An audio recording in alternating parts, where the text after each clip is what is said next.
Ассалаумағалейкум баршаңызға қайырлы таң. Жаңақорғанға 11:30-да 21 этажды үйге проект сызуға тапсырыс қабылдап едім.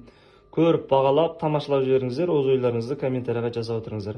Бізге берілген тапсырма үйге қараған кезде ұзындығы осындай қысқа, ені үлкен үй салуға тура келді. Себебі құрылыс жасайын деп жатқан бауырымыздың мына жерде өзінің ескі үйі тұр екен, және мына жерлерде құдық, басқа да құрылыс жасауға кедергі ететін сондай жағдайлары болды. Кіреберіс прихожая, үлкен кең коридорға өтеміз. Осы тапсырыс беруші осындай кең коридор болған қалады, енді коридор. Коридордың ені 3 метр.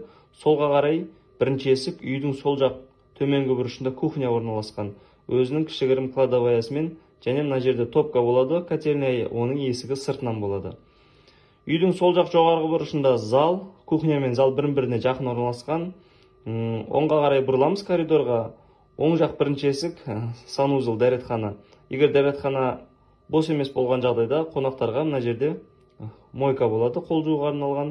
Және үйдің ортаңғы төменгі бөлігінде холл орналасқан.